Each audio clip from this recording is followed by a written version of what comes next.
MP में कांग्रेस की कलह एक बार फिर चर्चा में है। यहां कांग्रेस कार्यालय से सामने आए एक वीडियो ने पार्टी के भीतर चल रही खींचतान को फिर उजागर कर दिया है। इस वीडियो में जीतू पटवारी ने दिग्विजय सिंह को उठाया और हरीश चौधरी को बगल में बैठाया है। वहीं अब इस वीडियो को लेकर सियासत शुरू हो गई है।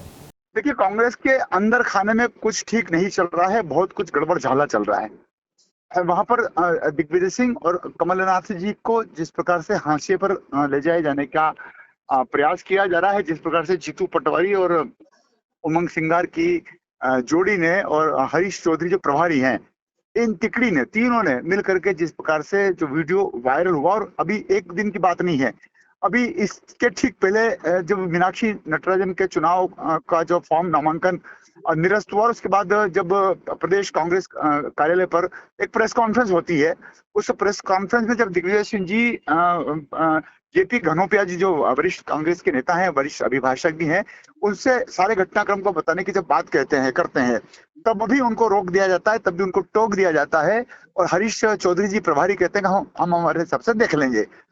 अब यही हुआ कि आज का जो वीडियो वायरल हुआ है, उसमें जीतू पटवारी हरीश चौधरी जी के लिए कुर्सी को खाली करने का कह रहे थे, तो दिग्विजय सिंह जी स्वाभिमानी व्यक्ति है, उन्होंने तत्काल प्रभाव से एक सीट नहीं, दूसरी सीट नहीं, तीसरी सीट पर बैठना ज्यादा मुनासिब समझा। अपमान करके उठा करके भेजने का, उठाने का जो एक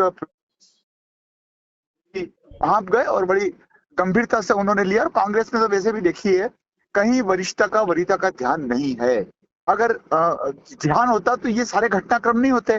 कांग्रेस में अनुशासनहीनता और बड़ों की इज्जत, इन दोनों की जो कमी है, उस कमी के कारण से न सामंजस्य है, न समन्वय है, न आपस में कहीं चर्चा है, कोई विचार विमर्श नहीं होता है। उसी का परिणाम होता है कि हर हफ्ते कुछ न कुछ घटनाएं कांग्रेस के संगठन में घटती चली जा रही है। जरूरी वीडियोस को वायरल करना भारतीय जनता पार्टी की एक शुमार बन चुका है। वो हर चीज के अंदर अब वो सोचती है कि ऐसे वीडियोस वायरल करके कांग्रेस की है। लेकिन हकीकत यह है कि भारतीय जनता पार्टी के जो वीडियो वायरल हो रहे हैं, पूरे देश के अंदर उनकी थूथू हो रही है कि किस तरीके से पहले वोट चोरी करते थे, अब सीट चोरी करने लग गए हैं। तो मैं समझता हूं कि जिस प्रकार से एसआईआर के नाम पर उन्होंने वोट चोरी की, जिस प्रकार से भी हालिया उदाहरण हमने देखा राज्यसभा सीट को लेकर मध्य प्रदेश की, किस प्रकार से सीट चोरी की है, किस प्रकार से उन्होंने झारखंड में अंबानी के उम्मीदवार को खुली छूट दी है, तो मैं समझता हूं भारतीय जनता पार्टी शर्मसार होने की बजाय इस तरीके के नैरेटिव अगर कांग्रेस के लिए गढ़ती है, लोकतंत्र के लिए बेहद शर्मनाक है। और भारतीय जनता पार्टी को चाहिए कि पहले अपने लूट वाले, अपने चोरी वाले चरित्र की ओर झांके।